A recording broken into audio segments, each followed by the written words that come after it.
नमस्कार।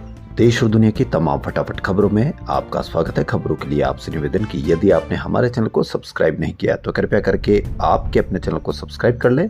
आप सब्सक्राइब करते हैं तो हमें हिम्मत होती है सही और सच्ची खबरें आप तक पहुंचाने की।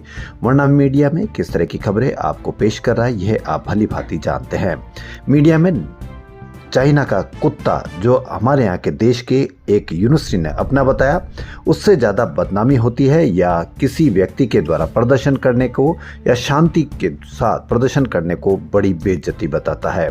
तो मीडिया किस तरह से आपको नेगेटिविटी के रूप में आपको पेश कर रहा है यह आप भली भांति अब समझने लग गए हैं। इसलिए आपसे निवेदन है कि आप अपने चैनल को सब्सक्राइब कर लें और यदि हो सके तो आप ज्वाइन का बटन भी दबाएं ताकि हमको एक आर्थिक रूप से भी आप सहयोग कर सकें।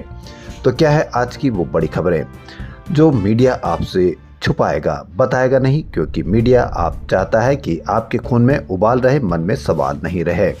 तो क्या है ये बड़ी खबर? अमेरिकी टैरिफ डील पर विपक्ष फिर मोदी सरकार पर हमलावर है। कांग्रेस नेता राहुल गांधी ने आज पीएम मोदी पर समझौता करने का आरोप लगाया। कहा कि उनका विश्वासघात अब उजागर हो चुका है। उन्होंने दावा किया कि पीएम इस व्यापार समझौते में फिर से आत्मसमर्पण कर देंगे। उधर कांग्रेस अध्यक्ष मल्लिकार्जुन खड़गे ने कहा कि टैरिफ पर अमेरिकी सुप्रीम कोर्ट के फैसले का इंतजार किए बिना मोदी सरकार ने इतनी जल्दबाजी में एक ट्रेड डील में शामिल क्यों हुए जिसने भारत से भारी रियायतें छीन ली है। कौन बनेगा करोड़पति के 23 दिसंबर 2025 को प्रसारित एपिसोड में मध्य प्रदेश के नागदा को लेकर की गई टिप्पणी पर विवाद खड़ा हो गया। शो के होस्ट अमिताभ बच्चन द्वारा नागदा को पानी की समस्या से जूझता छोटा सा गांव बताए जाने पर स्थानीय स्तर पर आपत्ति दर्ज कराई गई है। इस मामले में नागदा के जुडिशियल मजिस्ट्रेट फर्स्ट क्लास न्यायालय में परिवाद दायर किया गया है। न्यायालय ने परिवाद स्वीकार करते हुए प्रकरण को CIS में दर्ज करने और संबंधित थाने से प्रतिवेदन प्रस्तुत करने के निर्देश दिए हैं। दरअसल किसी भी सिविल या आपराधिक प्रकरण को अदालत में प्रस्तुत किए जाने पर उसे CIS रजिस्टर किया जाता है।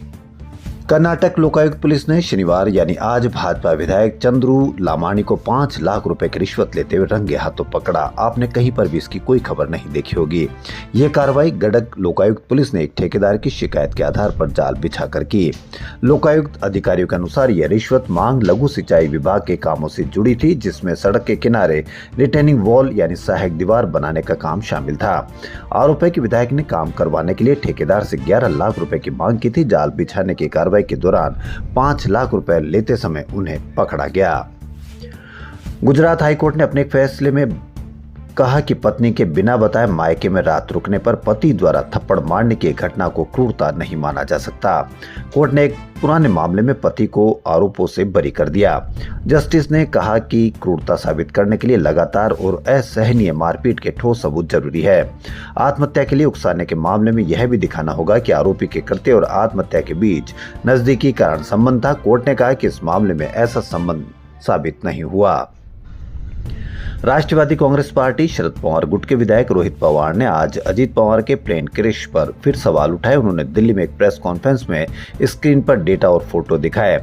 उन्होंने कहा कि ब्लैक बॉक्स को लेकर शक जताया जा रहा था। उनके मुताबिक दुर्घटना के समय सिर्फ एक धमाका नहीं हुआ था बल्कि कई धमाके हुए थे। विमान में सामान रखने वाली जगह पर अतिरिक्त पेट्रोल के डिब्बे रखे गए थे जिसमें आग भड़की। सभी पहलुओं की गहराई से जांच होनी चाहिए। उन्होंने कहा कि अगर साजिश की बात करें तो ये 2 तरह की हो सकती है, राजनीतिक या व्यवसायिक। अब ये पता लगाने की कोशिश की जा रही है कि इस मामले में किस तरह की साजिशें शामिल है। देश के 12 राज्यों केंद्र शासित प्रदेश में चुनाव आयोग के वोटर लिस्ट के स्पेशल इंटेंसिव रिवीजन यानी SIR का दूसरा फेज अपने अंतिम चरण में है। शनिवार को यानी आज राजस्थान, छत्तीसगढ़ और केरल की फाइनल वोटर लिस्ट पब्लिश हुई। इसके बाद राजस्थान में कुल 5 करोड़ 15 लाख वोटर, छत्तीसगढ़ में 1 करोड़ 87 और केरल में 2.69 करोड़ वोटर दर्ज है।